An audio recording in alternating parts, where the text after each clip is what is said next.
Hello friend, नमस्कार। मेरा नाम है संदीप और आप देख रहे हैं nothing impossible YouTube channel. Friends, मैं उम्मीद करता हूं आप सभी बहुत ही अच्छे होंगे। जिस किसी भी एग्ज़ाम की आप प्रिपरेशन कर रहे हैं वो भी बहुत ही अच्छी खासी चल रही होगी। आज के इस वीडियो में हम लोग यूजीसी नेट फर्स्ट पेपर में लोक विकास एवं पर्यावरण वाले यूनिट से इम्पॉर्टेंट क्वेश्चन की सीरीज 2 को कवर करने वाले हैं। इससे पहले हम लोगों ने पार्ट 1 देखा था। पार्ट 1 में हमने 41 क्वेश्चन जो है 48 क्वेश्चन को कवर किया था और आज की इस वीडियो में हम लोग जो है टोटल 54 क्वेश्चन को कवर करने का प्रयास करेंगे। ठीक है, ये सभी क्वेश्चन बहुत ही इंपॉर्टेंट है। उम्मीद करता हूं कि पिछला जो मैंने वीडियो डाला था लोक विकास एवं पर्यावरण वाले यूनिट से वो आपको अच्छा लगा होगा और सारे क्वेश्चन आपको लगे होंगे कि एग्जाम के पॉइंट ऑफ व्यू से बहुत ज़्यादा इंपॉर्टेंट है। तो उसी प्रकार से ये भी वीडियो होने वाला है। इस वीडियो में भी आपको बहुत ही महत्वपूर्ण प्रश्न मिलेंगे। इसके साथ साथ प्रीवियस ईयर में कुछ प्रश्न पूछे गए हैं वो भी इस वीडियो में इंक्लूड है। तो आप वीडियो को स्टार्टिंग से लेकर एंड तक देखिएगा ताकि इसमें जितने भी महत्वपूर्ण प्रश्न आपको कराए जाए वो आपको अच्छे तरीके से समझ में आ जाए। तो वीडियो को स्टार्ट करने से पहले आप सभी से हम्बली रिक्वेस्ट है, अगर आप नए व्यूअर हैं तो चैनल को सब्सक्राइब कर सकते हैं और उसके बगल में जो बेल आइकन का बटन होता है उसको आप प्रेस कर सकते हैं न्यू वीडियो के नोटिफिकेशन को पाने के लिए। तो चलिए क्वेश्चन को स्टार्ट करते हैं। तो पिछले वीडियो में हमने क्वेश्चन नंबर 48 तक जो है कवर किया था क्वेश्चन को, और आज के इस वीडियो में हम लोग क्वेश्चन नंबर 49 से स्टार्ट करेंगे। तो चलिए देखते हैं क्वेश्चन नंबर 49 में क्या पूछा जा रहा है। तो इसमें पूछा जा रहा है कि किस पर्वतीय शिखर के पारिस्थितिकी तंत्र के संरक्षण के लिए सागर मंथन राष्ट्रीय उद्यान की स्थापना हुई थी। यहाँ पर साफ साफ क्वेश्चन यहाँ से आप समझ लीजिए कि सागर मंथन राष्ट्रीय उद्यान की स्थापना क्यों हुई थी और वो कहाँ पर हुई थी, यहाँ पूछा जा रहा है। ठीक है, तो इसका जो राइट आंसर हमारा हो जाएगा वो है आपका ऑप्शन नंबर ए, कंचनजंगा में जो है इसको स्थापित किया गया था। क्वेश्चन में यही पूछा जा रहा है कि किस पर्वतीय शिखर के पारिस्थितिकी तंत्र के संरक्षण के लिए यानी उसको सुरक्षित करने के लिए सागर मंथन राष्ट्रीय उद्यान की स्थापना की गई थी। तो कंचनजंगा पर। आपको याद रखना है कंचनजंगा को केटू के नाम से भी जाना जाता है। ठीक है, आइए अगले क्वेश्चन को देखते हैं। अगला जो क्वेश्चन हमारा होगा क्वेश्चन नंबर 50 है। इसमें पूछा जा रहा है कि सतही ओजोन किससे उत्पन्न होती है। जो सतही ओजोन परत होती है वो किससे उत्पन्न होती है आपको बताना है इन चारों विकल्पों में से। तो इसका जो राइट आंसर हो जाएगा वो है आपका ऑप्शन नंबर ए, परिवहन क्षेत्र से। सतही ओजोन किससे उत्पन्न होती है, तो परिवहन क्षेत्र से। अगला क्वेश्चन है क्वेश्चन नंबर 51। इसमें पूछा जा रहा है कि भारत में सबसे अधिक होने वाली प्राकृतिक आपदा कौन सी है, इन चारों विकल्पों में से बताना है। तो इसका जो राइट आंसर हमारा हो जाएगा वो है आपका ऑप्शन नंबर ए, भूकंप। भारत में सबसे अधिक होने वाली जो प्राकृतिक आपदा है वो भूकंप है, आपको याद रखना है। अब बाढ़ का नाम तो आपने बहुत सुना होगा, तो बाढ़ हर क्षेत्र में नहीं आता है, कुछ ही क्षेत्रों में बाढ़ आता है पूरे भारत में। तो ऐसा मत समझ लीजिए कि नहीं बाढ़ एक ऐसी आपदा है जो पूरे भारतवर्ष में आती है, नहीं। जो कोस्टल एरिया है जो नदी के किनारे बसे हुए क्षेत्र होते हैं घाटियों में, वहां पर बाढ़ आने की जो संभावना होती है ज़्यादा होती है। लेकिन भारत में सबसे अधिक जो प्राकृतिक आपदा आती है वो भूकंप है। आइए अगले क्वेश्चन को देखते हैं। अगला जो क्वेश्चन हमारा होगा वो है क्वेश्चन नंबर 52। इसमें पूछा जा रहा है कि निम्नलिखित में से कौन सी धातु मिनी माता रोग के लिए जिम्मेदार है। ठीक है, तो यहाँ पे कौन सी धातु है जो मिनी माता नामक रोग होता है उसके लिए जिम्मेदार है। तो इसका जो राइट आंसर हमारा हो जाएगा वो है आपका ऑप्शन नंबर ए, पारा। पारा धातु जो है इसके कारण से जो है मिनी माता रोग होता है, इसको आप याद रखिएगा पारा की अधिकता के कारण। तो ऑप्शन ए क्या हो जाएगा हमारा राइट आंसर। ये साइंस का भी क्वेश्चन है, साइंस में भी कई बार पूछ लिया जाता है, लेकिन आपको याद रखना है यहाँ पे यूजीसी नेट फर्स्ट पेपर में लोक विकास एवं पर्यावरण वाला जो यूनिट हमारा बहुत ही इंपॉर्टेंट है। अगर आप इस वीडियो के सीरीज को फॉलो करते हैं तो ये 5 प्रश्न आपके बहुत ही आसानी के साथ कवर हो जाएंगे। अगला क्वेश्चन देखते हैं। अगला क्वेश्चन है क्वेश्चन नंबर 53। इसमें पूछा जा रहा है कि सीसा का सेवन मुख्य रूप से किसे नुकसान पहुंचा सकता है, इन चारों विकल्पों में से बताना है कि अगर सीसा का सेवन का मतलब ये नहीं कि कोई कांच का टुकड़ा उठाया और खा लिया। सीसा का सेवन जो है बहुत बारीक महीन कणों के द्वारा भी शरीर के अंदर चला जाता है, तो उसके सेवन से जो है क्या नुकसान पहुंच सकता है हमें ये बताना है, किसको नुकसान ज़्यादा पहुंच सकता है। तो इसका जो राइट आंसर हमारा हो जाएगा वो है आपका ऑप्शन नंबर ए, मस्तिष्क को। शीशे का सेवन मुख्य रूप से किसे नुकसान पहुंचा सकता है, तो हमारे मस्तिष्क को, याद रखना है आपको। अगला क्वेश्चन देखते हैं। अगला जो क्वेश्चन हमारा होगा क्वेश्चन नंबर 54। इसमें पूछा जा रहा है कि निम्नलिखित में से भौगोलिक क्षेत्र में कौन सा जीवाश्म ईंधन के जलने से CO2 के उत्सर्जन का सबसे बड़ा स्रोत है। तो यहाँ पर पूछा जा रहा है कि जीवाश्म ईंधन के जलने से CO2 के उत्सर्जन का सबसे बड़ा स्रोत कौन सा है, इन चारों विकल्पों में से आपको बताना है। तो इसका जो राइट आंसर हमारा हो जाएगा वो है आपका ऑप्शन नंबर सी। तो उत्तरी अमेरिका के द्वारा जो है सबसे ज़्यादा CO2 का उत्सर्जन किया जाता है। आपको याद रखना है कार्बन डाइऑक्साइड का सबसे ज़्यादा उत्सर्जन कौन सा देश करता है? उत्तरी अमेरिका, आपको याद रखना है। अगला क्वेश्चन है क्वेश्चन नंबर 55। इसमें पूछा जा रहा है कि प्रवाल भित्तियों को सागर का वर्षा वन कहा जाता है। क्यों कहा जाता है भाई इसको सागर का वर्षा वन? तो इसका जो राइट आंसर हमारा हो जाएगा वो है आपका ऑप्शन नंबर डी। प्रवालों की अत्यधिक जैव विविधता होती है, इसके कारण से सागर का वर्षा वन भी इन्हें कहा जाता है। आपको याद रखना है प्रवाल भित्तियों का मतलब कोरल रीफ, जिसको इंग्लिश में कोरल रीफ भी बोला जाता है, आपको याद रखना है। अगला क्वेश्चन देखते हैं।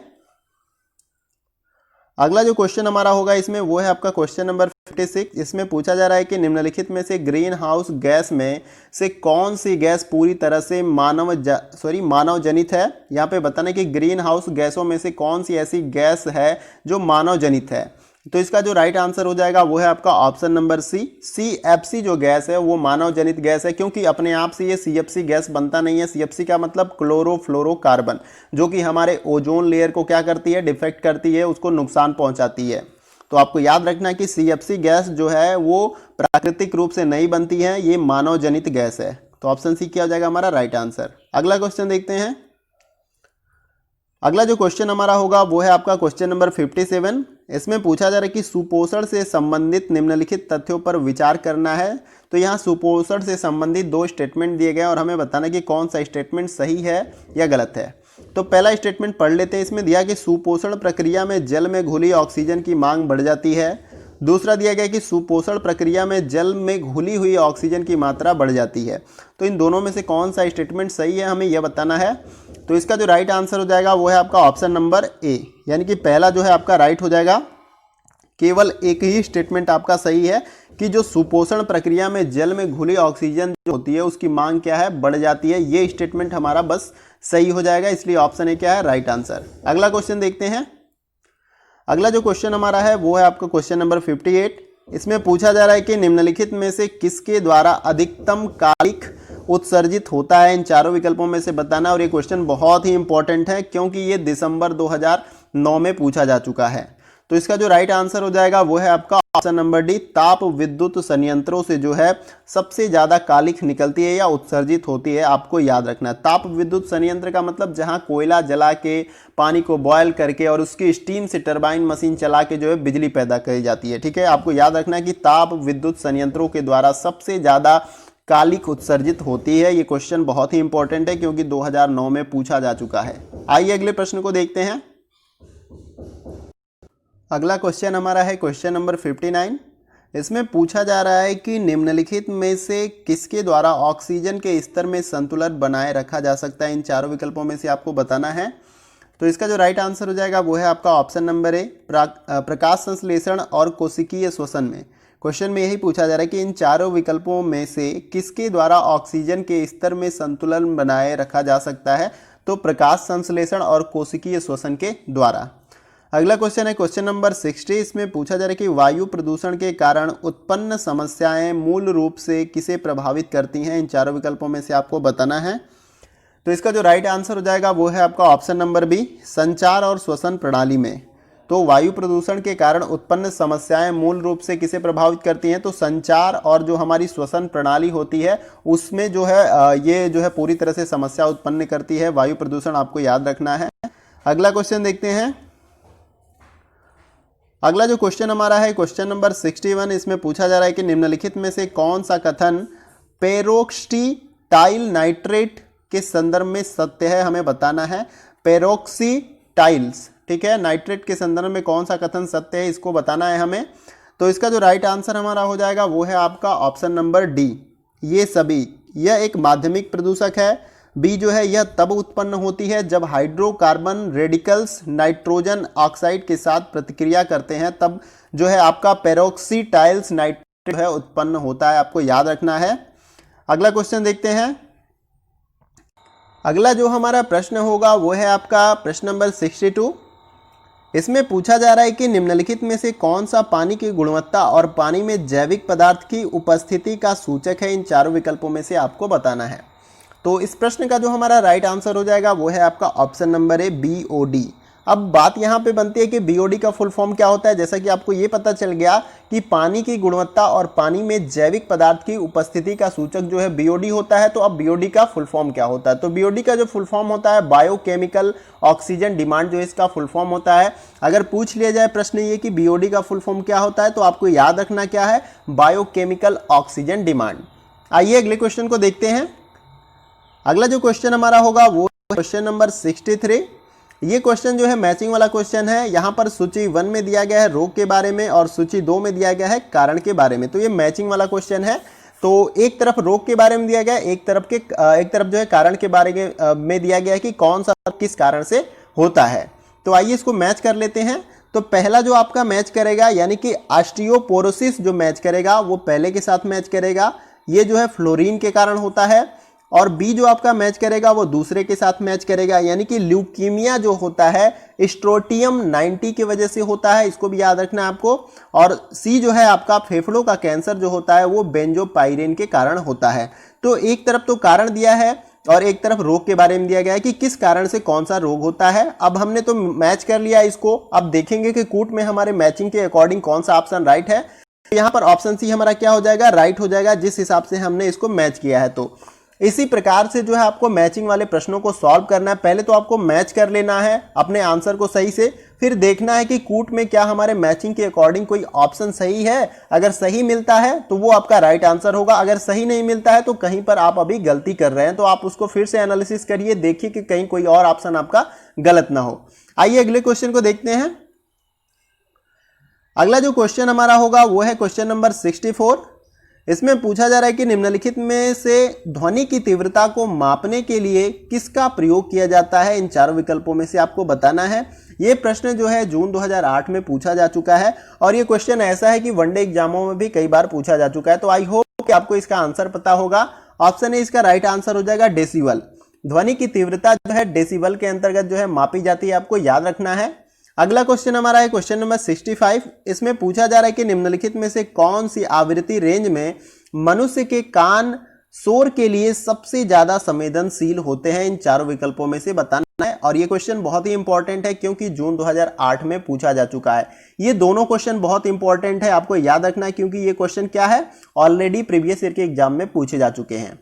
तो इस प्रश्न का जो हमारा राइट आंसर हो जाएगा क्वेश्चन नंबर 65 का, वो है आपका ऑप्शन नंबर डी। 13 से 16 किलोमीटर हर्ट्ज की जो आवृत्ति रेंज होती है वो मनुष्य के कान के शोर के लिए सबसे ज्यादा संवेदनशील होती है, आपको याद रखना है। एक और बात की ध्वनि प्रदूषण की एक सीमा होती है, तो 40 से 45 डेसिबल के ऊपर अगर ध्वनि होती है तो ये ध्वनि प्रदूषण के अंतर्गत आ जाता है, आपको ये भी याद रखना है। अगला क्वेश्चन देखते हैं। अगला जो क्वेश्चन हमारा होगा वो है आपका क्वेश्चन नंबर 66। इसमें पूछा जा रहा है कि कोलकाता मेट्रो शहर में वायु प्रदूषण का प्रमुख कारण क्या है। कोलकाता जो मेट्रो शहर है वहां पे वायु प्रदूषण का प्रमुख कारण क्या है। तो इसमें जो राइट आंसर हो जाएगा वो है आपका option number B, carbon monoxide जो है कोलकाता मेट्रो शहर में वायु प्रदूषण का प्रमुख कारण है। ये क्वेश्चन बहुत ही इंपॉर्टेंट है, इसलिए आप इसको अच्छे तरीके से याद रखिए। अगला क्वेश्चन देखते हैं। अगला जो क्वेश्चन हमारा होता है वो है क्वेश्चन नंबर 67। इसमें पूछा जा रहा है कि निम्नलिखित में से कौन सा कोयला आधारित बिजली संयंत्र यानी कि थर्मल प्लांट से मुख्य रिसाव है। यहाँ पे चारों विकल्पों में से बताना है कि कोयला आधारित बिजली जो संयंत्र होते हैं मुख्य रूप से किसका रिसाव होता है। इन चारों विकल्पों में से आपको बताना है। तो इसका जो राइट आंसर हमारा हो जाएगा वो है आपका option number B, fly ash. Fly ash क्या होते हैं, जैसे कि कोयला को हम बर्न करते हैं या कभी लकड़ी आपने बर्न करते होंगे तो आप देते होंगे छोटे छोटे जो बारीक कण होते हैं वो ऊपर की तरफ उड़ते रहते हैं, वो उसी को क्या बोलते हैं, फ्लाई एश बोलते हैं। वो कोयले को जलाने के बाद निकलता है। तो यहां पर यही पूछा जा रहा है कि कोयला आधारित बिजली संयंत्र से जो है मुख्य रूप से किस चीज का रिसाव होता है। तो फ्लाई एश का रिसाव होता है। आपको याद होगा आप अपने गांव घर में भी लकड़ी जलाते होंगे तो वहां पे छोटे छोटे काले काले कण या सफेद कण जो है ऊपर की तरफ उड़ते हैं, तो उसको फ्लाई एश बोला जाता है। अगला क्वेश्चन हमारा है क्वेश्चन नंबर 68। इसमें पूछा जा रहा है कि निम्नलिखित में से कौन सी विधि प्रायोज्य एवं अच्छी गुणवत्ता वाले जल की आपूर्ति को बढ़ाने के लिए प्रयोग की जा सकती है। इन चारों विकल्पों में से आपको बताना है। तो इसका जो राइट आंसर हो जाएगा वो है आपका option number C, cloud seeding. Question में यही पूछा गया कि इन चारों विकल्पों में से कौन सी विधि प्रायोज्य एवं अच्छी गुणवत्ता वाले जल की आपूर्ति को बढ़ाने के लिए प्रयोग की जा सकती है। तो क्लाउड सीडिंग का जो है प्रयोग किया जा सकता है। ऑप्शन सी क्या हो जाएगा राइट आंसर। अगला क्वेश्चन देखते हैं।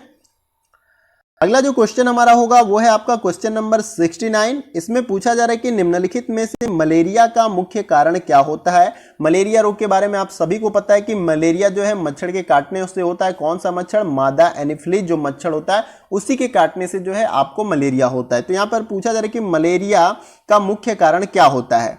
तो इसका जो राइट आंसर हमारा हो जाएगा यहाँ पर वो है आपका ऑप्शन नंबर सी, परजीवी संक्रमण। तो मच्छर क्या एक प्रकार का परजीवी है जो क्या करता है, हमें काटता है तो हमें मलेरिया रोग हो जाता है। इसमें तेज बुखार होता है और सारे मच्छर के काटने से मलेरिया नहीं होता है। मादा एनोफिलीज नाम का एक मच्छर होता है, उसको काटने से मलेरिया होता है। अगर आपने उसको नहीं देखा है तो आप गूगल करेंगे, इंटरनेट पे सर्च करेंगे तो वो आपको मच्छर दिखाई देगा, मच्छर की पिक दिखाई देगी। अगला क्वेश्चन हमारा है क्वेश्चन नंबर 70। इसमें पूछा जा रहा है कि निम्नलिखित में से किसके स्तर में वृद्धि के कारण ओजोन रिक्तीकरण होता है। इन चारों विकल्पों में से बताना है कि किसके स्तर में वृद्धि होती है। तो ओजोन जो लेयर हमारी है वो क्या होता है, टूटती है या उसको क्षय पहुंचता है या उसको नुकसान होता है। तो इसका जो राइट आंसर हमारा हो जाएगा वो है आपका ऑप्शन नंबर बी, क्लोरोफ्लोरोकार्बन। बहुत ही इंपॉर्टेंट क्वेश्चन है। क्लोरोफ्लोरोकार्बन कैसे निकलता है? पेट्रोल के दोहन से, यानी कि जो पेट्रोल से चलने वाली गाड़ियां होती हैं, जब पेट्रोल जल जाता है तो उसके अवशेष के रूप में जो है ये गैस निकलती है क्लोरोफ्लोरोकार्बन, जिसमें लेड की मात्रा होती है और ये ऊपर जाती है और हमारे ओजोन लेयर को क्या करती है, डिफेक्ट करती है या नुकसान पहुंचाती है। अब ओजोन लेयर डिफेक्ट होगा तो उससे क्या क्या समस्याएं आ सकती हैं। जब ओजोन लेयर नष्ट होगा तो जो सूरज के द्वारा अल्ट्रा वायलेट किरणें जो निकलती हैं, पराबैंगनी किरणें जो निकलती हैं वो धरती तक आएंगी। धरती तक आएंगी तो हमारे स्किन पे भी वो किरणें पड़ेंगी, जिससे हमें स्किन प्रॉब्लम जैसे बहुत सारी बीमारियां हो जाएंगी, कैंसर हो जाएगा। तो ओजोन लेयर का होना हमारे लिए बहुत ही जरूरी है, पृथ्वी पे जीवन के लिए भी जरूरी है। तो कोशिश करिए कि इस समस्या से निदान मिल सके। अगला क्वेश्चन देखते हैं। अगला जो क्वेश्चन हमारा है क्वेश्चन नंबर 71। इसमें पूछा जा रहा है कि अम्लीय वर्षा से किस प्रकार की रासायनिक अपक्षय बढ़ते हैं। इन चारों विकल्पों में से बताना है।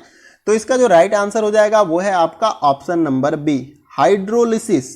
क्वेश्चन में यही पूछा जा रहा है कि अम्लीय वर्षा से किस प्रकार की रासायनिक अपक्षय बढ़ता है। अपक्षय का मतलब क्या होता है, टूट फूट। जैसे पहाड़ी क्षेत्रों में कोई भी चट्टान टूट के अपनी जगह पे गिर जाए तो वो अपक्षय क्रिया के तहत होता है। तो आपको याद रखना है अपक्षय क्या होता है।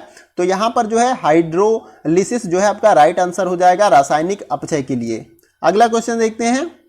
अगला जो क्वेश्चन है क्वेश्चन नंबर 72। इसमें पूछा जा रहा है कि निम्नलिखित में से कौन सी प्रक्रिया पृथ्वी की सतह पर या निकट चट्टान के विघटन का कारण बनती है। इन चारों विकल्पों में से आपको बताना है। तो इसका जो राइट आंसर हो जाएगा वो है आपका ऑप्शन नंबर ए, भौतिक अपक्षय। क्वेश्चन में यही पूछा गया है कि इन चारों विकल्पों में से या ऑप्शन से कौन सी प्रक्रिया पृथ्वी की सतह पर या निकट चट्टान के विघटन का कारण बनती है। तो भौतिक अपक्षय होता है। अपक्षय के बारे में अभी मैंने बताया ना कि पर्वतीय इलाकों में चट्टानों का अपने ही जगह टूट के, यानी ऊपर से चट्टान टूट गया और उसके नीचे जो जगह खाली पड़ी है वहां पे गिर के रुक गया, बहा नहीं, रुक गया, उसी क्रिया को क्या कहते हैं, अपक्षय कहते हैं। इसमें चट्टानों का टूट फूट के अपने ही जगह पे गिर जाना होता है। अगला क्वेश्चन देखते हैं। अगला जो क्वेश्चन हमारा होगा क्वेश्चन नंबर 73। इसमें पूछा जा रहा है कि निम्नलिखित में से कौन सी गैस शरीर के विभिन्न भागों में ऑक्सीजन ले जाने के लिए रक्त की क्षमता को कम करके मानव स्वास्थ्य को प्रभावित करती है। इन चारों विकल्पों में से बताना है कि कौन सी ऐसी गैस है। इसका जो राइट आंसर हमारा हो जाएगा वो है आपका option number A, carbon monoxide जो गैस है वो शरीर के विभिन्न भागों में ऑक्सीजन ले जाने के लिए रक्त की क्षमता को कम करके मानव स्वास्थ्य को प्रभावित करती है। आपको याद रखना है कौन सी गैस है, कार्बन मोनोऑक्साइड। अगला क्वेश्चन देखते हैं। अगला जो हमारा क्वेश्चन है क्वेश्चन नंबर 74। इसमें पूछा जा रहा है कि नाइट्रोजन ऑक्साइड मानव स्वास्थ्य को कैसे प्रभावित करती है। इन चारों विकल्पों में से बताना है कि जो नाइट्रोजन ऑक्साइड गैस होती है वो मानव स्वास्थ्य को किस प्रकार से प्रभावित करती है।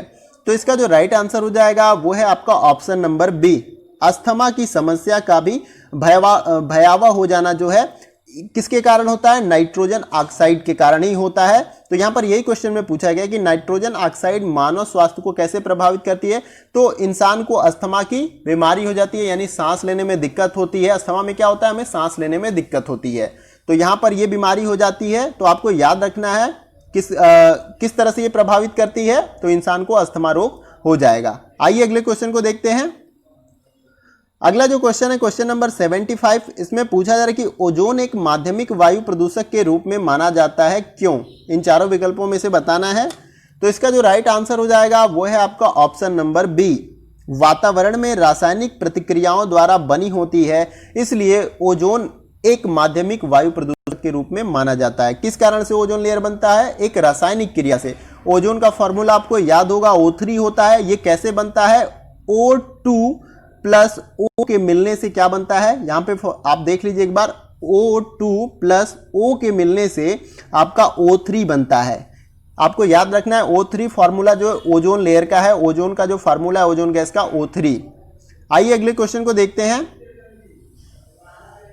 अगला जो क्वेश्चन हमारा होगा इसमें वो है आपका क्वेश्चन नंबर 76। इसमें पूछा जा रहा है कि निम्नलिखित में वायु प्रदूषकों में से कौन सा गाड़ियों और ट्रकों से प्रदूषण का महत्वपूर्ण स्रोत नहीं है। तो इन चारों विकल्पों में से बताना है कि वायु प्रदूषकों में से, यानी इन चारों वायु प्रदूषकों में से कौन सा जो है गाड़ियों और ट्रकों से प्रदूषण का महत्वपूर्ण स्रोत नहीं है। तो इसका जो राइट आंसर हो जाएगा वो है आपका option number B. Option number B क्या है? हाइड्रोकार्बन जो है आपका ये वायु प्रदूषक जो है वो गाड़ियों और ट्रकों के द्वारा नहीं निकलता है। तो यहां पर ऑप्शन बी आपका क्या हो जाएगा? Right answer. अगला क्वेश्चन देखते हैं। अगला क्वेश्चन हमारा है क्वेश्चन नंबर 77। इसमें पूछा जा रहा है कि निम्नलिखित में से सल्फर डाइऑक्साइड मुख्य रूप से किसके द्वारा निकलती है। इन चारों विकल्पों में से आपको बताना है। तो इसका जो राइट आंसर हमारा हो जाएगा वो है आपका ऑप्शन नंबर ए। कारों और ट्रकों के द्वारा जो है सल्फर डाइऑक्साइड नाम की गैस निकलती है। आपको याद रखना है ऑप्शन ए क्या हो जाएगा? Right answer. अगला क्वेश्चन है क्वेश्चन नंबर 78। इसमें पूछा जा रहा है कि नाइट्रोजन ऑक्साइड की उच्च एकाग्रता से कौन सी समस्या उत्पन्न हो सकती है। चारों विकल्पों में से आपको बताना है। तो इसका जो राइट आंसर हो जाएगा हमारा वो है आपका ऑप्शन नंबर डी। उपरोक्त में से सभी क्वेश्चन में यही पूछा जा रहा है कि नाइट्रोजन ऑक्साइड की उच्च एकाग्रता से कौन सी समस्या उत्पन्न हो सकती है। तो इसके द्वारा जो है सिर दर्द हो सकता है, चक्कर भी आ सकता है आपको, और श्वसन संबंधी भी समस्या हो सकती है। तो इसलिए ऑप्शन डी क्या हो जाएगा? Right answer. आइए अगले क्वेश्चन को देखते हैं। अगला जो क्वेश्चन हमारा है क्वेश्चन नंबर 79। इसमें पूछा जा रहा है कि कीटनाशकों के अत्यधिक अनावृत्ति से मुख्य रूप से किसको नुकसान पहुंचता है। इन चारों विकल्पों में से आपको बताना है। तो इसका जो राइट आंसर हमारा हो जाएगा वो है आपका ऑप्शन नंबर ए। अंतःस्त्रावी और प्रतिरक्षा प्रणाली को जो है नुकसान पहुंचता है। क्वेश्चन में पूछा जा रहा है कि कीटनाशकों के अत्यधिक, कीटनाशकों का मतलब कि जो भी हम पेस्टिसाइजर इस्तेमाल करते हैं अपने एग्रीकल्चर में कीड़ों को मारने के लिए, जो सब्जियों पे छिड़कते हैं और जो खेतों में छिड़कते हैं, तो वो किस तरह से नुकसान हमारे शरीर में पहुंचा सकता है। तो वो अंतःस्त्रावी और प्रतिरक्षा जो हमारी प्रणाली होती है, जो रोग प्रतिरोधक क्षमता होती है, उसको नुकसान पहुंचाता है। कौन? जो पेस्टिसाइजर होता है, जो कीटनाशक होता है। आइए अगले क्वेश्चन को देखते हैं। अगला जो क्वेश्चन हमारा होगा वो है क्वेश्चन नंबर 80। इसमें पूछा जा रहा है कि निम्नलिखित में से कौन सा रोग कीटनाशकों के अत्यधिक अनावृत्ति के कारण होता है। इन चारों विकल्पों में से बताना है।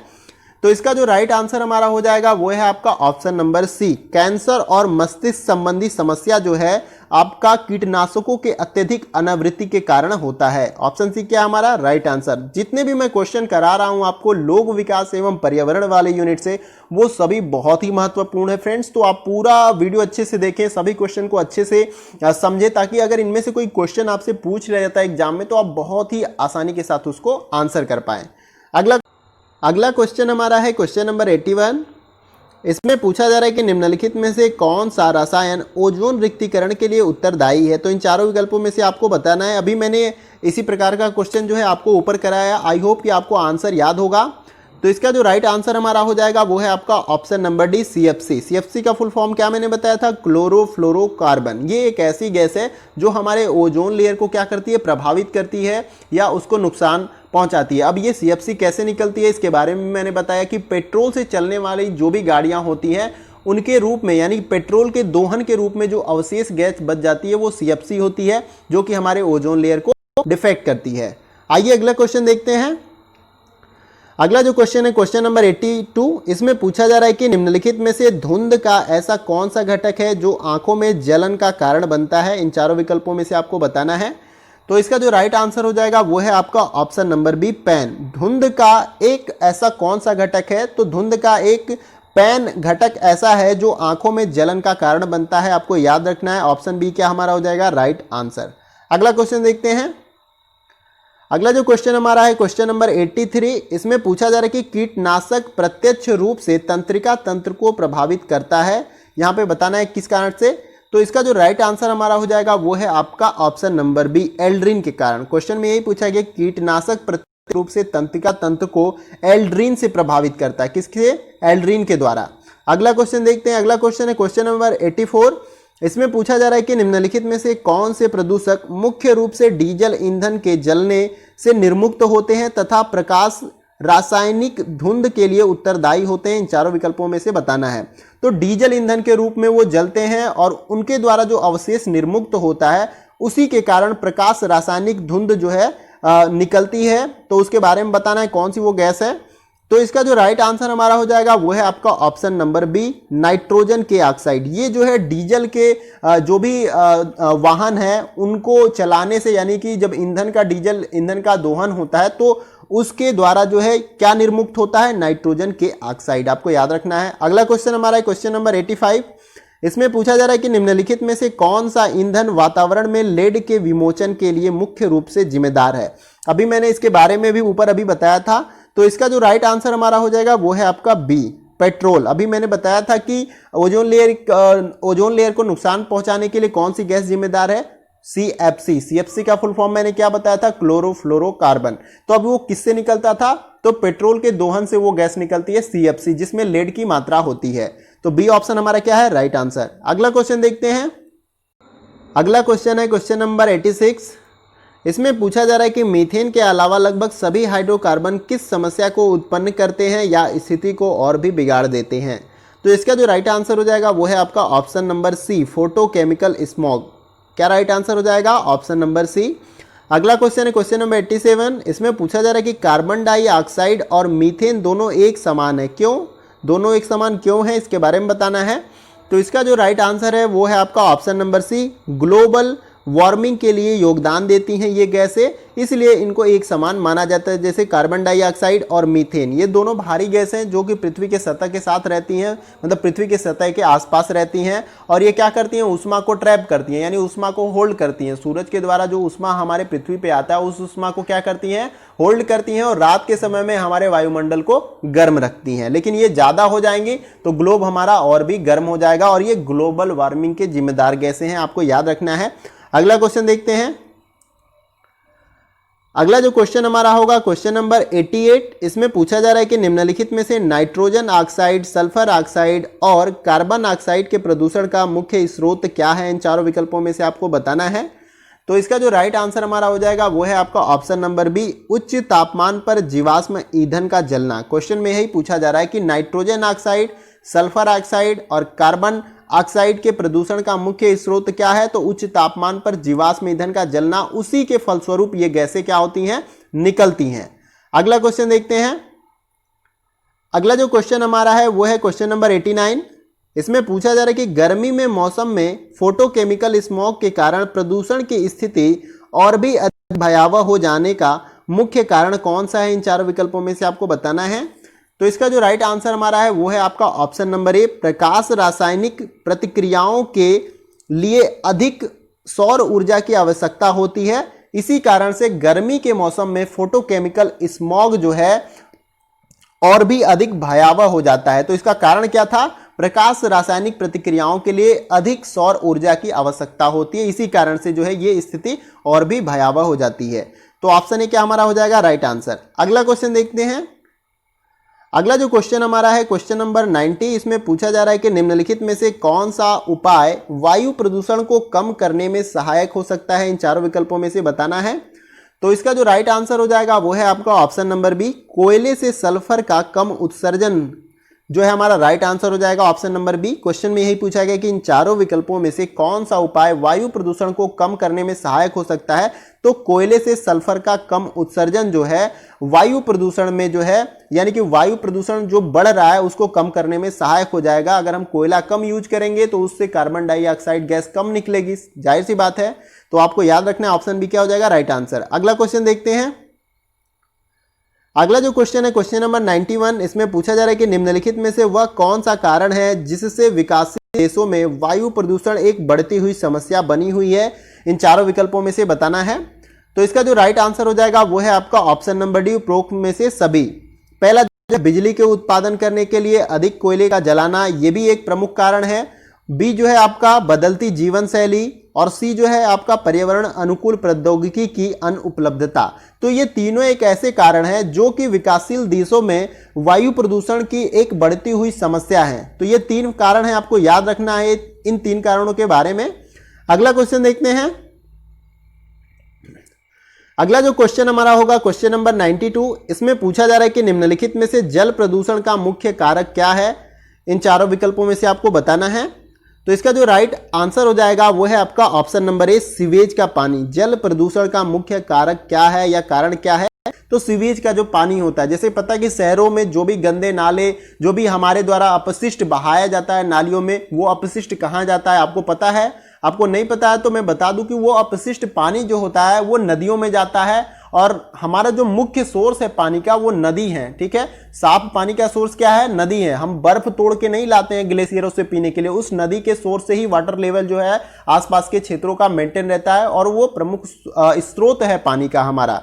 तो यहाँ पर यही पूछा जा रहा है कि जल प्रदूषण का मुख्य कारक क्या है या कारण क्या है। तो सीवेज का जो पानी होता है वो जल प्रदूषण का प्रमुख कारण होता है। अगला क्वेश्चन देखते हैं। अगला क्वेश्चन हमारा क्वेश्चन नंबर 93, इसमें पूछा जा रहा है कि निम्नलिखित में से कौन सा जल निकायों में ऑक्सीजन की कमी का कारण बनता है। इन चारों विकल्पों में से बताना है।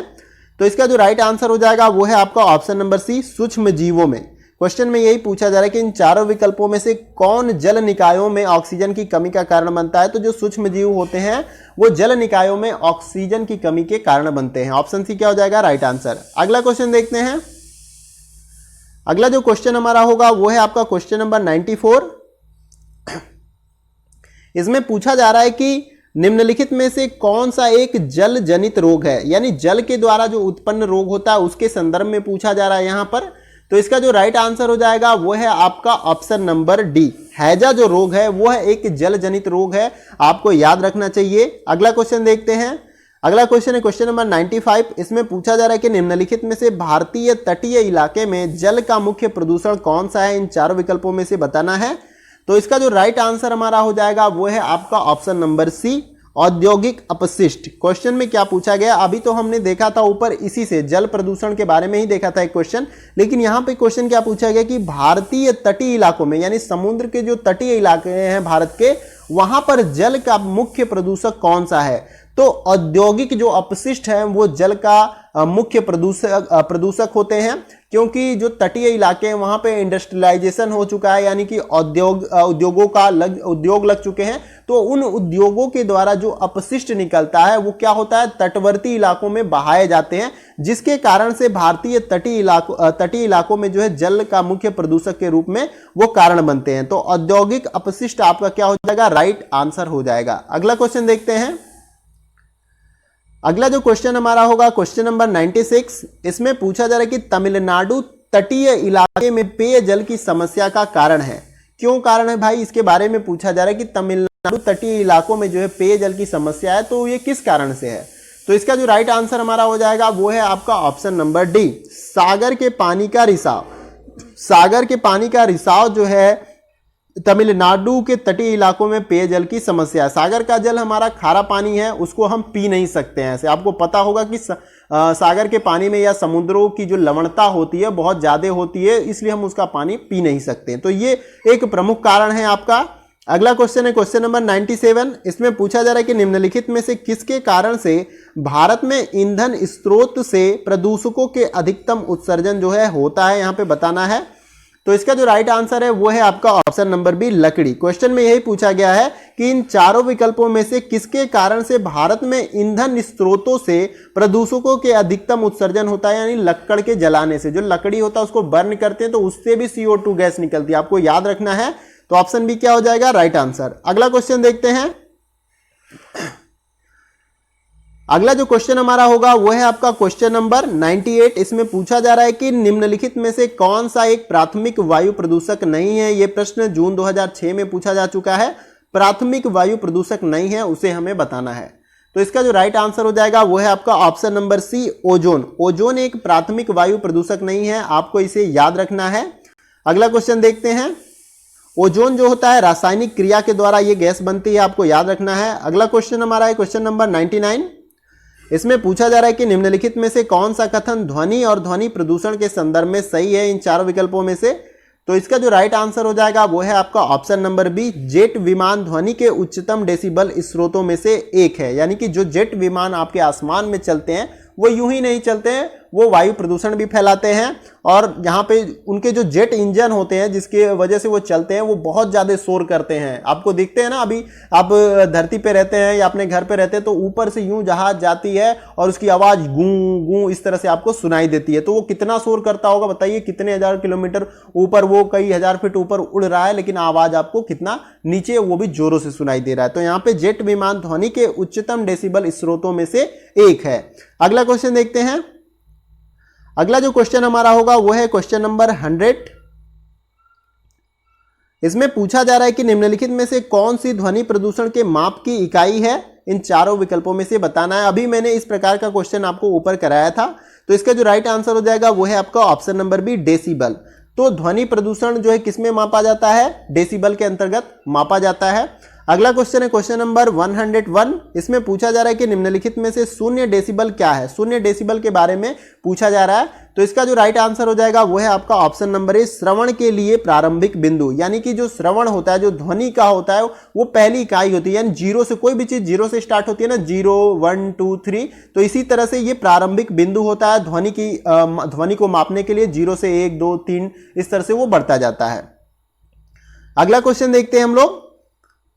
अगला जो क्वेश्चन हमारा है क्वेश्चन नंबर 102 और ये वीडियो का हमारा लास्ट प्रश्न होगा। जैसा कि मैंने आपको बताया था कि इस वीडियो में हम 54 इंपॉर्टेंट जो है क्वेश्चन को कवर करेंगे लोक विकास और पर्यावरण वाले यूनिट से। तो आइए इस क्वेश्चन को देख लेते हैं। पहले इस क्वेश्चन में पूछा जा रहा है कि निम्नलिखित में से हरा मफलर शब्द किस प्रकार के प्रदूषण से जुड़ा हुआ है, इन चारों विकल्पों में से हमें बताना है। तो इसका जो राइट आंसर हमारा हो जाएगा वो है आपका ऑप्शन नंबर डी, ध्वनि प्रदूषण। तो हरा मफलर का मतलब क्या होता है कि रोड के किनारे किनारे पेड़ों का ज्यादा लगाना, ये क्या करता है, ध्वनि को कंट्रोल करता है। शहरों में ऐसा काम किया जाता है कि सड़कों के किनारे किनारे आप देखेंगे, दिल्ली में भी जाएंगे तो वहां पे, दिल्ली सिटी से थोड़े से बाहर निकलेंगे, हाईवे पे जाएंगे तो किनारे किनारे पे क्या होता है, बहुत सारा पेड़ लगाया जाता है, क्योंकि ये ध्वनि को कंट्रोल करने का काम करती हैं और इसी को हरा मफलर कहा गया। तो यहाँ पे यही शब्द आपको कंसीडर करना है कि हरा मफलर शब्द किस प्रकार के प्रदूषण से जुड़ा हुआ है, तो ध्वनि प्रदूषण के साथ। आई होप कि आपको समझ में आ गया होगा और उम्मीद करता हूं कि जितने भी मैंने क्वेश्चन अभी कराए आपको लोक विकास एवं पर्यावरण वाले यूनिट से, ये सभी आपके एग्जाम के पॉइंट ऑफ व्यू से बहुत ही इंपॉर्टेंट होंगे।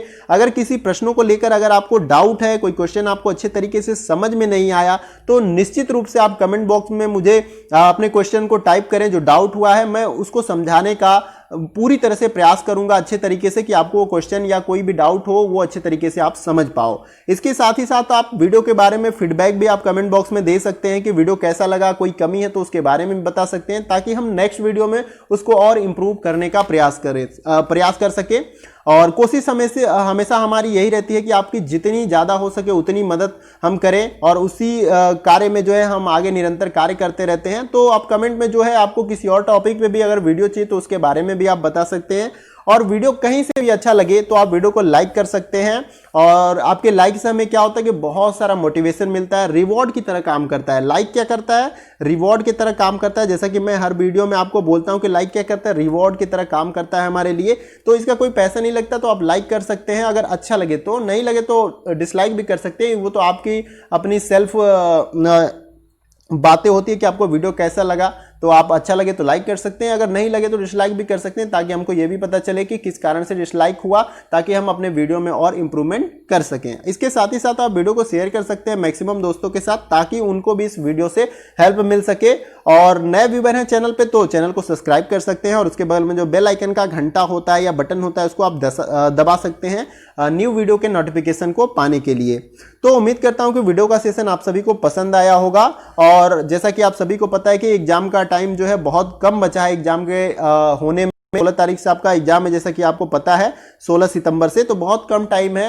हो सकता है कि 4 तारीख से या 5 तारीख से आपके एडमिट कार्ड शो होने लगेंगे। जैसा कि एनटीए ने बताया था कि 15 दिन पहले से जो है एडमिट कार्ड या आपके एग्जाम सेंटर शो होने लगेंगे कि आपका एग्जाम कहाँ पर है, ताकि आप प्लान कर सकें कि कैसे वहाँ तक पहुँचना है। तो इसके बारे में भी जैसे कोई अपडेट आती है एनटीए की तरफ से, उसके बारे में मैं आपको सूचित कर दूंगा। तो फ्रेंड्स, आज के वीडियो में बस इतना ही। फिर मिलते हैं नेक्स्ट वीडियो में कुछ और इंपॉर्टेंट टॉपिक और क्वेश्चन के साथ। तब तक के लिए जय हिंद, जय भारत।